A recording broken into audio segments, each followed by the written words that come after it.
తెలంగాణ బిడ్డ సుదర్శన్ రెడ్డి ఉప రాష్ట్రపతిగా గెలవాలని కోరుకుంటున్నానని తెలంగాణ జాగృతి అధ్యక్షురాలు కల్వకుంట్ల కవిత సంచలన వ్యాఖ్యలు చేశారు.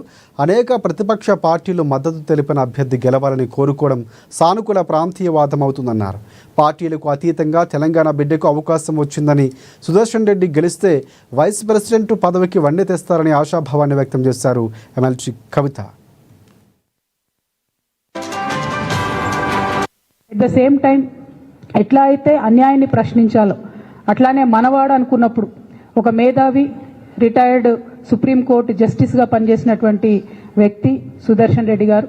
మరి అటువంటి బిడ్డకు వైస్ ప్రెసిడెంట్ ఆఫ్ ఇండియాగా ఒక కంప్లీట్ ఆపోజిషన్ పార్టీ అభ్యర్థిగా దేశంలో ఉన్నటువంటి అనేక పార్టీలు సపోర్ట్ చేసినటువంటి వ్యక్తి గెలవాలని కోరుకోవడం కూడా అది డెఫినెట్గా ఒక పాజిటివ్ ప్రాంతీయవాదం అవుతుందని చెప్పి నేను మనస్ఫూర్తిగా భావిస్తూ ఉన్నాను.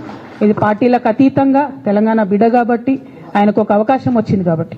అంటే నేను ఒక వ్యక్తిని ఎప్పుడు జీవితంలో మర్చిపోలేను. శేషన్ గారు అని ఉండే, టిఎన్ శేషన్ గారు అని. ఆయన వచ్చేంత వరకు కూడా ఎవరికి అసలు భారతదేశంలో ఎలక్షన్ కమిషన్ అని ఒకటి ఉందని మా సామాన్య ప్రజలకు తెలియదు. కానీ ఆయన వచ్చిన తర్వాత ఆ పోస్టుకు వన్నే వచ్చింది.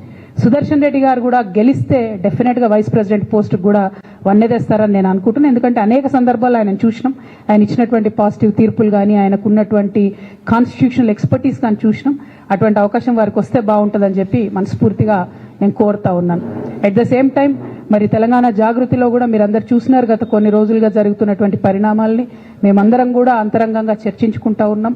ఒక ఉన్నతమైనటువంటి ఆశయాలతో తెలంగాణలో అడుగేయాలనేటటువంటి ఆలోచనలో ఉన్నాం. అట్ ద సేమ్ టైం ఎట్లా అయితే అన్యాయాన్ని ప్రశ్నించాలో అట్లానే మనవాడు అనుకున్నప్పుడు